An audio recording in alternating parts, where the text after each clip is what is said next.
Is the American dream of homeownership slipping away, or are we just looking in the wrong places for the solution? While Congress debates and deliberates, a quiet force is already reshaping our nation's housing market, and its impact is far more profound than any legislative act. Before we continue, if you want to stay on top of everything happening in U.S. politics, hit that subscribe button right now and leave a like. It really helps this channel grow. The news is clear: America is facing a serious affordability crisis, but here's the kicker: it's not a one-size-fits-all problem. The affordability of housing, that cornerstone of the American dream, varies wildly across the country. And the driving force behind these regional differences? It's not the committee hearings on K Street, it's people packing their bags and moving. Interstate migration, the simple, age-old act of people choosing where they want to live, is proving to be a far more potent force in determining housing costs than any congressional bill passed in the last decade. Think about it. For years, we've been told that solutions lie in policy. Interest rate adjustments, zoning reforms, tax incentives — these are the talking points of politicians and policy wonks. Yet, the data tells a different story. Areas that were once prohibitively expensive are seeing a gradual easing of prices, not because of a new bill, but because people are leaving. Conversely, once affordable towns and cities are now experiencing sticker shock, again, not due to a sudden legislative change, but because an influx of new residents has dramatically increased demand. This isn't some abstract economic theory, it's a tangible, human phenomenon. People are seeking better job opportunities, lower costs of living, or simply a change of scenery. When large numbers of people move from high-cost states like California or New York to more affordable regions in states like Texas, Florida, or even the Mountain West, they bring their demand for housing with them.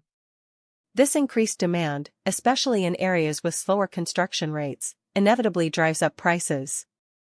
Conversely, when people leave areas with high housing costs, the demand there can lessen, leading to a stabilization or even a slight decrease in prices.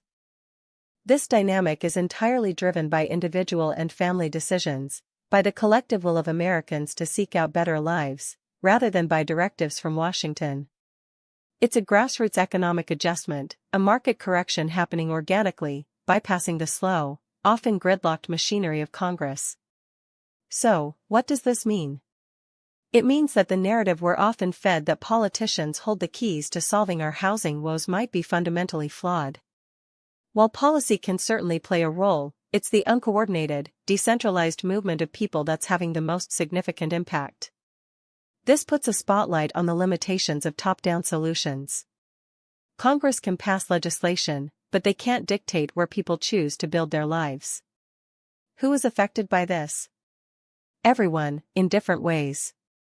For those who can move, they might find themselves escaping high costs and finding more affordable living. But for the communities that are experiencing rapid growth due to migration, existing residents can face increased housing prices and competition, potentially exacerbating affordability issues for them. This can lead to displacement and community change, creating new challenges that local and state governments, not to mention Congress, might be ill-equipped to handle. The possible outcomes are complex. On one hand, this migration can lead to more balanced housing markets across the country, preventing extreme price gouging in a few select areas. It can also spur economic growth in previously overlooked regions. On the other hand, it could lead to a widening gap between the have and have-not communities, where some areas become desirable havens while others struggle with depopulation and economic decline. It raises questions about regional equity and whether national policy should even attempt to steer such organic population shifts.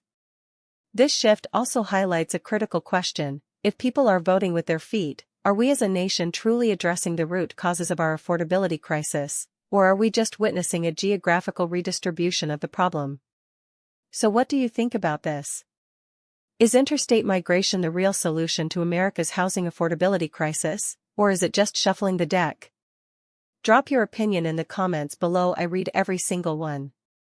The message is clear: the forces shaping our nation's housing market are powerful, dynamic, and largely independent of the legislative chambers in Washington. The people are moving, and the market is responding.